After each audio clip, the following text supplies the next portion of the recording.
दोस्तों नमस्ते। प्रेमचंद की कहानियाँ। बड़े भाई साहब।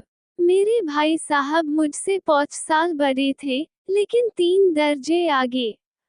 उन्होंने भी उसी उम्र में पढ़ना शुरू किया था जब मैंने शुरू किया, लेकिन तालीम जैसे महत्व के मामले में वो जल्दीबाजी से काम लेना पसंद न करते थे। इस भवन की बुनियाद खूब मजबूत डालना चाहते थे जिस पर आलीशान महल बन सके। 1 साल का काम 2 साल में करते थे। कभी कभी 3 साल भी लग जाते थे। बुनियाद ही पुख्ता न हो तो मकान कैसे पायदार बने। मैं छोटा था, वह बड़े थे। मेरी उम्र 9 साल की, वह 14 साल के थे। उन्हें मेरी तंबी और निगरानी का पूरा जन्मसिद्ध अधिकार था, और मेरी शालीनता इसी में थी कि उनके हुक्म को कानून समझूं। वह स्वभाव से बड़े अध्ययनशील थे। हरदम किताब खोले बैठे रहते और शायद दिमाग को आराम देने के लिए कभी कॉपी पर, कभी किताब के हाशियों पर चिड़ियों, कुत्तों, बल्लियों की तस्वीरें बनाया करते थे। कभी कभी एक ही नाम या शब्द या वाक्य 10-20 बार लिख डालते। कभी एक शेर को बार बार सुंदर अक्षर से नकल करते। कभी ऐसी शब्द रचना करते जिसमें न कोई अर्थ होता, न कोई सामंजस्य। मसलन एक बार उनकी कॉपी पर मैंने यह इबारत देखी स्पेशल, अमीना, भाइयों भाइयों, दरअसल, भाई भाई, राधेश्याम, श्रीयुत राधेश्याम। 1 घंटे तक इसके बाद एक आदमी का चेहरा बना हुआ था। मैंने चेष्टा की कि इस पहेली का कोई अर्थ निकालूं, लेकिन असफल रहा और उसने पूछने का साहस न हुआ। वो 9वीं जमात में थे, मैं 5वीं में। उनकी रचनाओं को समझना मेरे लिए छोटा मुंह बड़ी बात थी। मेरा जी पने में बिल्कुल न लगता था। 1 घंटा भी किताब लेकर बैठना पहाड़ था। मौका पाते ही हॉस्टल से निकलकर मैदान में आ जाता और कभी कंकरियां उछालता, कभी कागज की तितलियां उड़ाता, और कहीं कोई साथी मिल गया तो पूछना ही क्या, कभी चारदीवारी पर चक्कर नीचे कूद रहे हैं, कभी फाटक पर वार, उसे आगे पीछे चलाते हुए मोटर कार का आनंद उठा रहे हैं। लेकिन कमरे में आते ही भाई साहब का रौद्र रूप देखकर प्राण सूख जाते। उनका पहला सवाल होता, कहाँ थे? हमेशा यही सवाल इसी घावनी में पूछा जाता था और इसका जवाब मेरे पास केवल मौन था। न जाने मुंह से यह बात क्यों न निकलती कि जरा बाहर खेल रहा था। मेरा मौन कह देता था कि मुझे अपना अपराध स्वीकार है और भाई साहब के लिए इसके सिवा और कोई इलाज न था कि रोष से मिले हुए शब्दों में मेरा सत्कार करें। इस तरह अंग्रेजी पाओगे तो जिंदगी भर पते रहोगे और एक हर्फ न आएगा।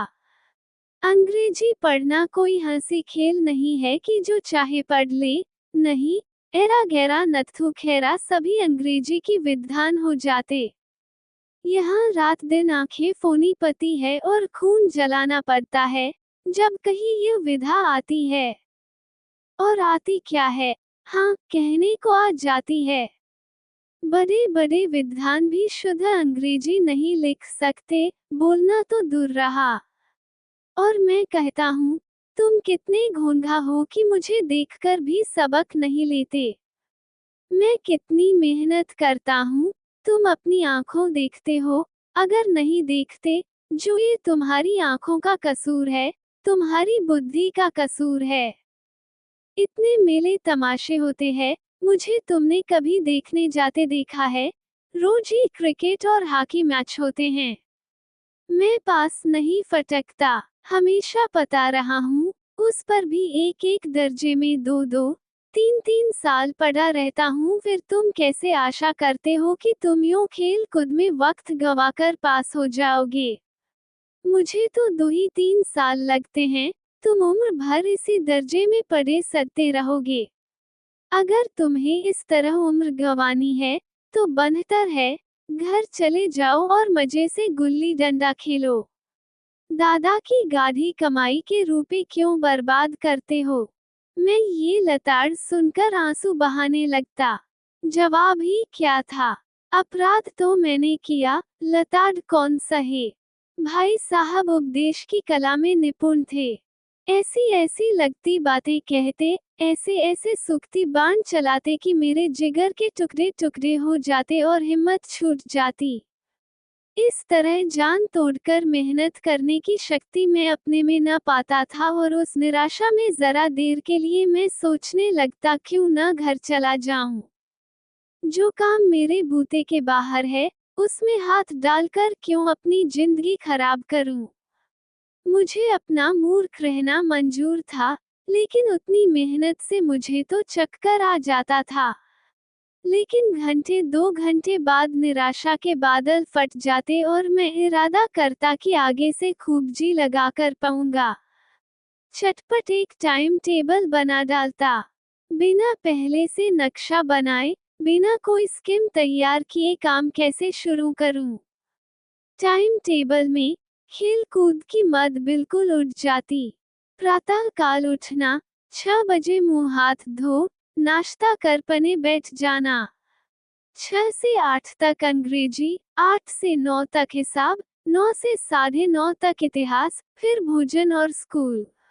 3:30 बजे स्कूल से वापस होकर आधा घंटा आराम, 4 से 5 तक भूगोल, 5 से 6 तक ग्रामर, आधा घंटा हॉस्टल के सामने टहलना, 6:30 से 7 तक अंग्रेजी कंपोजिशन, फिर भोजन करके 8 से 9 तक अनुवाद, 9 से 10 तक हिंदी, 10 से 11 तक विविध विषय, फिर विश्राम।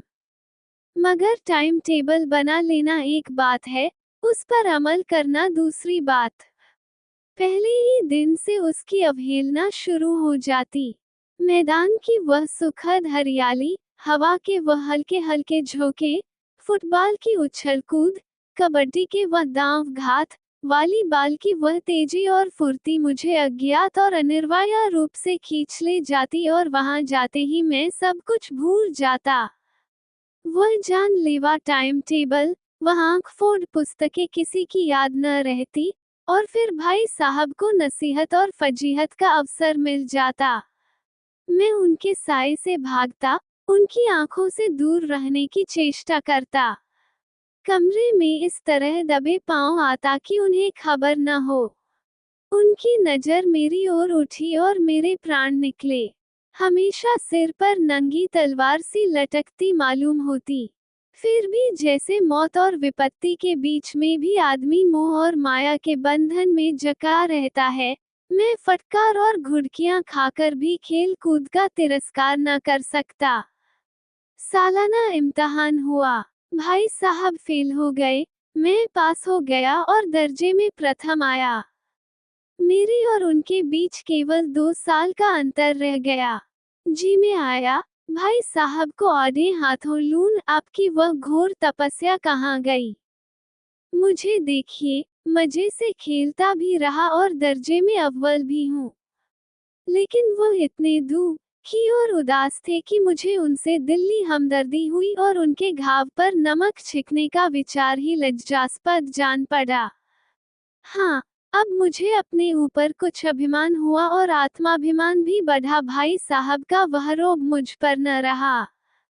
आजादी से खेल कूद में शरीक होने लगा। दिल मजबूत था। अगर उन्होंने फिर मेरी फजीहत की, तो साफ कह दूंगा, आपने अपना खून जलाकर कौन सा तीर मार लिया। मैं तो खेलते कूदते दर्जे में अव्वल आ गया।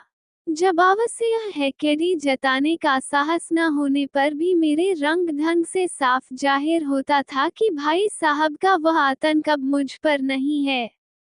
भाई साहब ने इसे भांप लिया। उनकी ससाहसत बुद्धि बड़ी तीव्र थी और एक दिन जब मैं भोर का सारा समय गुल्ली डंडे की भेंट करके ठीक भोजन के समय लौटा, तो भाई साहब ने मानो तलवार खींच ली और मुझ पर टूट पड़े। देखता हूँ, इस साल पास हो गए और दर्जे में अव्वल आ गए, तो तुम्हें दिमाग हो गया है। मगर भाईजान, घमंड तो बड़े बड़े का नहीं रहा। तुम्हारी क्या हस्ती है। इतिहास में रावण का हाल तो पड़ा ही होगा। उसके चरित्र से तुमने कौन सा उपदेश लिया। या यूं ही पढ़ गए। महज इम्तिहान पास कर लेना कोई चीज नहीं, असल चीज है बुद्धि का विकास। जो कुछ पढ़ो उसका अभिप्राय समझो। रावण भूमंडल का स्वामी था। ऐसे राजों को चक्रवर्ती कहते हैं। आजकल अंग्रेजों के राज्य का विस्तार बहुत बढ़ा हुआ है, पर इन्हें चक्रवर्ती नहीं कह सकते। संसार में अनेकों राष्ट्र अंग्रेजों का आधिपत्य स्वीकार नहीं करते, बिल्कुल स्वाधीन हैं। रावण चक्रवर्ती राजा था। संसार के सभी महीप उसे कर देते थे। बड़े बड़े देवता उसकी गुलामी करते थे। आग और पानी के देवता भी उसके दास थे। मगर उसका अंत क्या हुआ? घमंड ने उसका नाम निशान तक मिटा दिया। कोई उसे एक चिल्लू पानी देने वाला भी न बचा। आदमी जो कुकर्म चाहे करे, पर अभिमान न करे, इतराए नहीं। अभिमान किया और दीन दुनिया से गया। शैतान का हाल भी पढ़ा ही होगा। उसे यह अनुमान हुआ था कि ईश्वर का उससे बका सच्चा भक्त कोई है ही नहीं। अंत में ये हुआ कि स्वर्ग से नरक में धकेल दिया गया। शाहिरों ने भी एक बार अहंकार किया था। भीख मांग मांग कर मर गया। तुमने तो अभी केवल एक दर्जा पास किया है और अभी से तुम्हारा सिर फिर गया, तब तो तुम आगे बढ़ चुके। ये समझ लो कि तुम अपनी मेहनत से नहीं पास हुए, अंधे के हाथ बटेर लग गई। मगर बटेर केवल एक बार हाथ लग सकती है, बार बार नहीं। कभी कभी गुल्ली डंडे में भी अंधा चोट निशाना पड़ जाता है। उससे कोई सफल खिलाड़ी नहीं हो जाता। सफल खिलाड़ी वह है जिसका कोई निशान खाली न जाए। मेरे फेल होने पर न जाओ। मेरे दर्जे में आओगे तो दांतों पसीना आएगा। जब अलजब्रा और ज्योमेट्री के लोहे के चने चबाने पड़ेंगे और इंग्लिस्तान का इतिहास पढ़ना पड़ेगा। बादशाहों के नाम याद रखना आसान नहीं। 8 हेनरी को गुजरे है, कौन सा कांड किस हेनरी के समय हुआ, क्या ये याद कर लेना आसान समझते हो? हेनरी 7वें की जगह हेनरी 8वां लिखा और सब नंबर गायब। सफाचट, सिर्फ भी ना मिलगा, सिफर भी हो किस ख्याल में।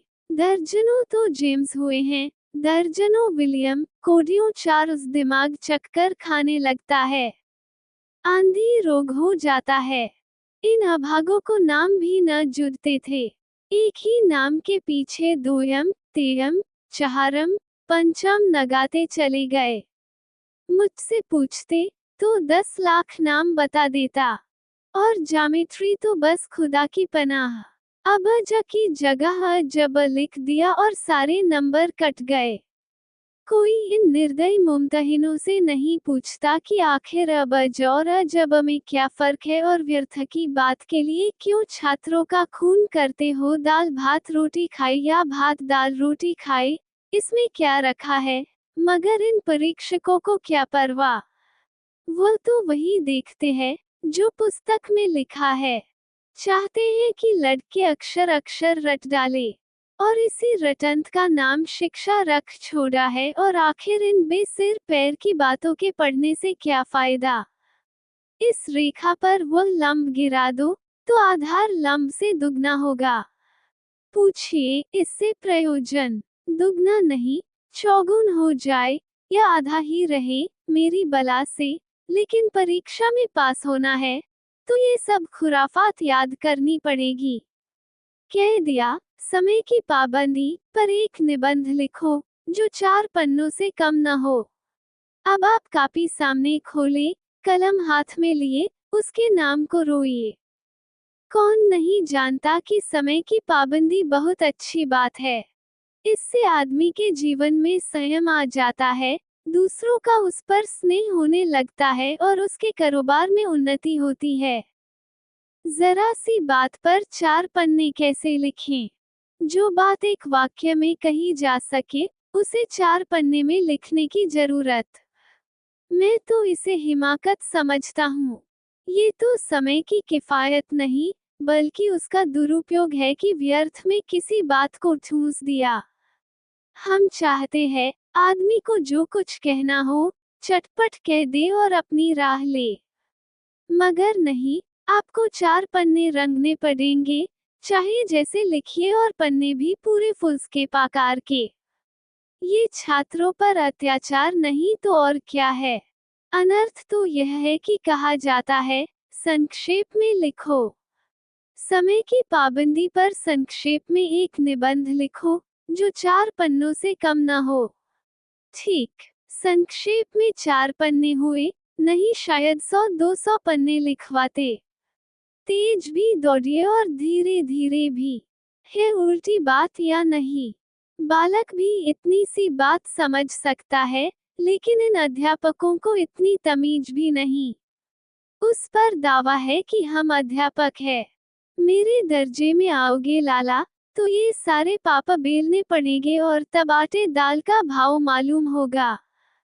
इस दर्जे में अव्वल आ गए हो, वो जमीन पर पाँव नहीं रखते, इसलिए मेरा कहना मानिए। लाख फेल हो गया हूँ, लेकिन तुमसे बड़ा हूँ, संसार का मुझे तुमसे ज्यादा अनुभव है। जो कुछ कहता हूँ, उसे गिरह बांधिए, नहीं पछताएंगे। स्कूल का समय निकट था, नहीं ईश्वर जाने ये उपदेश माला कब समाप्त होती। भोजन आज मुझे निस्वाद सा लग रहा था। जब पास होने पर ये तिरस्कार हो रहा है, तो फेल हो जाने पर तो शायद प्राण ही ले लिए जाएं। भाई साहब ने अपने दर्जे की पाई का जो भयंकर चित्र खींचा था, उसने मुझे भयभीत कर दिया। कैसे स्कूल छोड़कर घर नहीं भागा, यही ताज्जुब है। लेकिन इतने तिरस्कार पर भी पुस्तकों में मेरी अरुचि ज्यों की त्यों बनी रही। खेल कूद का कोई अवसर हाथ से न जाने देता। पढ़ता भी था, मगर बहुत कम। बस इतना कि रोज का टास्क पूरा हो जाए और दर्जे में जलील न होना पड़े। अपने ऊपर जो विश्वास पैदा हुआ था, वह फिर लुप्त हो गया और फिर चोरों का सा जीवन कटने लगा। फिर सालाना इम्तिहान हुआ, और कुछ ऐसा संयोग हुआ कि मैं फर पास हुआ और भाई साहब फिर फेल हो गए। मैंने बहुत मेहनत न की, पर न जाने कैसे दर्जे में अव्वल आ गया। मुझे खुद अचरज हुआ। भाई साहब ने प्राणांतक परिश्रम किया था।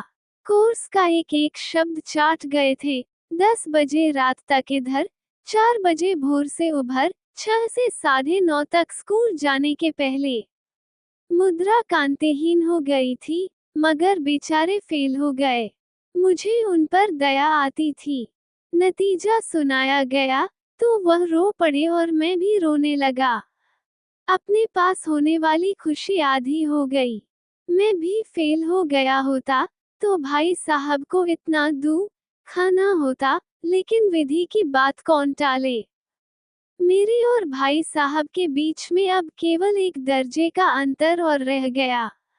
मेरे मन में एक कुटिल भावना उदय हुई कि कहीं भाई साहब 1 साल और फेल हो जाएं, तो मैं उनके बराबर हो जाऊं, फिर वह किस आधार पर मेरी फजीहत कर सकेगी। लेकिन मैंने इस कमीने विचार को दिल से बलपूर्वक निकाल डाला।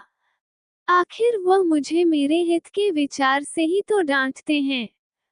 मुझे उस वक्त अप्रिय लगता है अवश्य, मगर यह शायद उनके उपदेशों का ही असर हो कि मैं दिनांत पास होता जाता हूँ, और इतने अच्छे नंबरों से। अब की भाई साहब बहुत कुछ नर्म पड़ गए थे। कई बार मुझे डांटने का अवसर पाकर भी उन्होंने धीरज से काम लिया। शायद अब वह खुद समझने लगे थे कि मुझे डांटने का अधिकार उन्हें नहीं रहा, या रहा तो बहुत कम। मेरी स्वच्छंदता भी बढ़ी। मैं उनकी सहिष्णुता का अनुचित लाभ उठाने लगा। मुझे कुछ ऐसी धारणा हुई कि मैं तो पास ही हो जाऊंगा, पढ़ूं या ना पढ़ूं मेरी तकदीर बलवान है। इसलिए भाई साहब के डर से जो थोड़ा बहुत बढ़ लिया करता था, वो भी बंद हुआ। मुझे कनकोए उड़ाने का नया शौक पैदा हो गया था, और अब सारा समय पतंगबाजी ही की भेंट होता था। फिर भी मैं भाई साहब का अदब करता था, और उनकी नजर बचाकर कनकोए उड़ाता था। मांझा देना, कन्ने बांधना, पतंग टूर्नामेंट की तैयारियां आदि समस्याएं अब गुप्त रूप से हल की जाती थीं। भाई साहब को ये संदेह न करने देना चाहता था कि उनका सम्मान और लिहाज मेरी नजरों से कम हो गया है।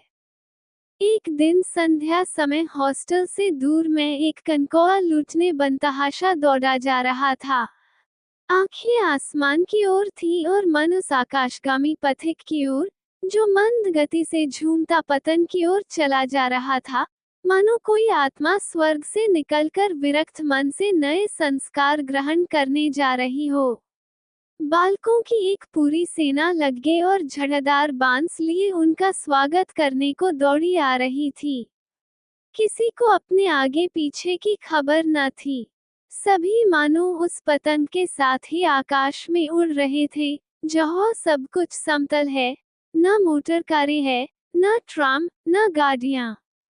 सहसा भाई साहब से मेरी मुठभेड़ हो गई, जो शायद बाजार से लौट रहे थे। उन्होंने वही मेरा हाथ पकड़ लिया और उग्र भाव से बोले, इन बाजारी लौंडों के साथ धेले के कनकोए के लिए दौड़ते तुम्हें शर्म नहीं आती? तुम्हें इसका भी कुछ लिहाज नहीं कि अब नीची जमात में नहीं हो, बल्कि 8वीं जमात में आ गए हो और मुझसे केवल एक दर्जा नीचे हो। आखिर आदमी को कुछ तो अपनी पोजीशन का ख्याल करना चाहिए। एक जमाना था कि लोग 8वां दर्जा पास करके नायब तहसीलदार हो जाते थे।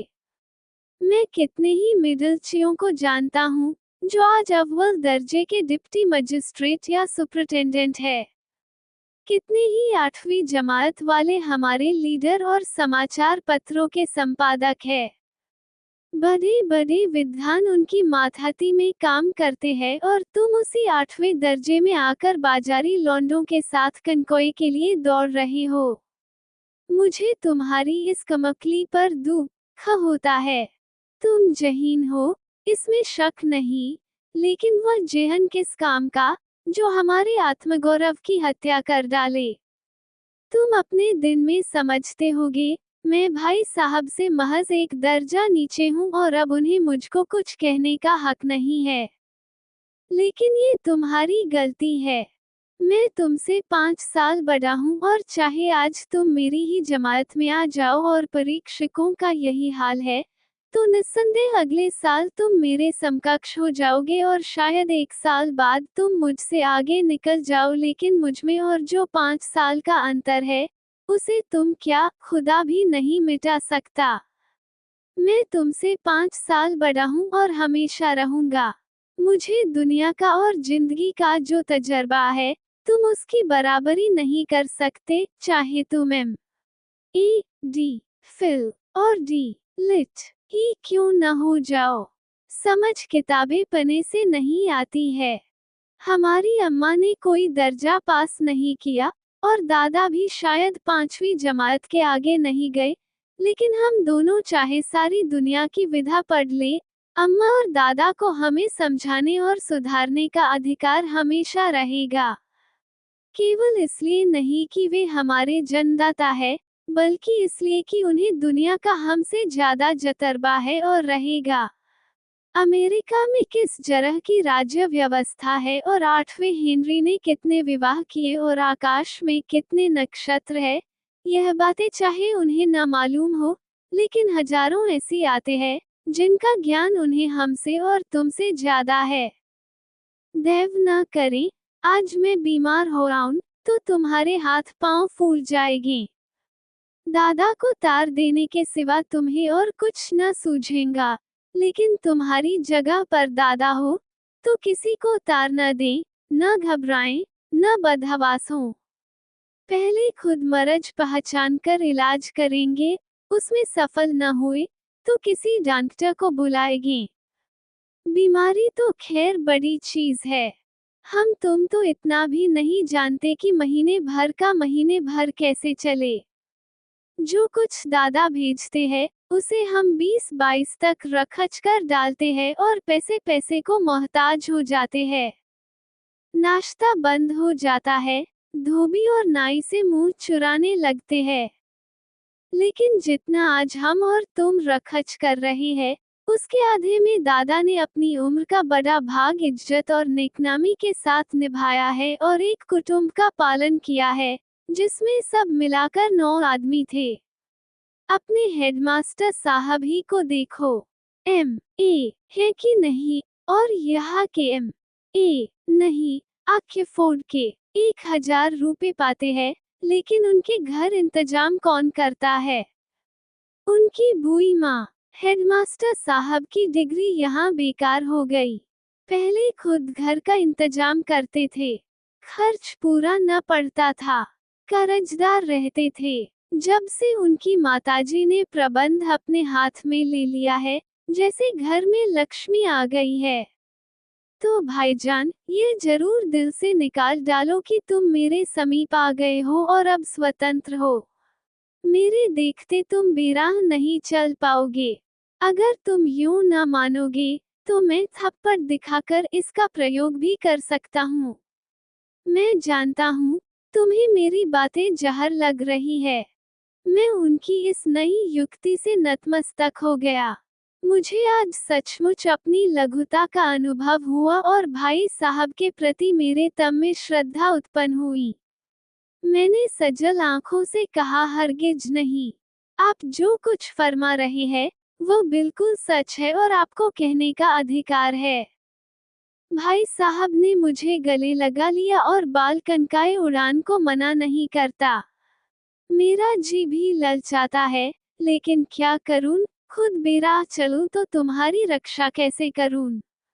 ये कर्तव्य भी तो मेरे सिर पर है। संयोग से उसी वक्त एक कटा हुआ कनकौआ हमारे ऊपर से गुजरा। उसकी डोर लटक रही थी। लड़कों का एक गोल पीछे पीछे दौड़ा चला आता था। भाई साहब लंबे हैं ही, उछलकर उसकी डोर पकड़ ली और बेतहाशा होटल की तरफ दौड़े। मैं पीछे पीछे दौड़ रहा था।